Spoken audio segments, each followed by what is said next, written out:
today's ulam nga po mga mamsi, dahil nga po medyo maulan dito sa Malaysia, kaya naman naisipan ko na lang po magluto ng sinabawang gulay. At dahil nga po medyo maulan dito, kaya naman ko ano na lang yung nasa ref dito ng mga gulay, so yun na lang po yung ginamit ko. So bali meron nga po pala ako ditong patola, binalatan at hiniwa ko na rin po muna yan. Pagkatapos ay nilagay ko muna ito sa tubig para hindi naman po siya mangitim. At bali meron nga rin po pala dito akong kalabasa, so binalatan ko po muna syempre yan. So nahirapan nga po akong gamitin yung filler, kaya naman ginamitan ko na lang po nitong kutsilyo kasi mas madali po ito. Napakasarap po talaga itong kalabasa na isasahog mo ito sa sinabawang gulay. So bali hiniwa ko nga rin po pala ito ng maliliit. At ito nga rin pong kalabasa, syempre alam naman natin ito ay napaka-healthy. Tulong po ito sa ating mga eyesight, lalong-lalo na po sa mga bata at sa mga baby. So meron nga rin po pala ako ditong repolyo, kaya isinama ko na rin. Naghiwa na rin po pala ako dito ng sibuyas. So sibuyas lang po yung gagamitin ko dito. Nagpakulo na rin nga po pala ako dito ng tubig. Nung kumukulo na nga po ay maglalagay tayo dito ng chocolate ayon kay Hazel's Sheppy. Kilala nyo po ba yun? Ito nga po palang chocolate ay syempre itong chicken cubes.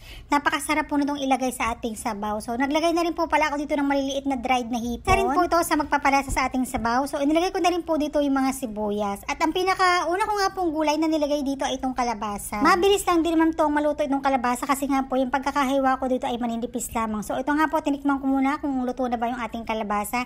At nung luto na nga po yung ating kalabasa, isinunod ko na po ilagay dito yung mga repolyo. Medyo malaki po yung hiwa na ginawa ko dito sa aking repolyo. Bali po, hinaan ko na rin po yung apoy niyan at inilagay ko na rin po itong mga patola. So pinatay ko na nga rin po pala yung apoy nito kasi ang gamit ko naman po dito ay induction cooker, kaya mainit pa rin po naman ito. Pagkatapos ay tinakloban ko muna yan, syempre para mas maluto yung ating patola. At syempre po kapag may sabaw, syempre masarap na may kapartner itong prito, kaya naman po nagprito na rin ako dito ng manok. Nagprito na rin po ako dito ng isda, syempre para may choices tayo for the go ang kainan. Timpla nga po pala ng aking fried chicken, asin lang po yung nilagay ko dyan, wala na po kung ibang inilagay. Napakasarap po nito. I-try nyo na po yung ganitong ulam. Kain na po tayo. Yahoo!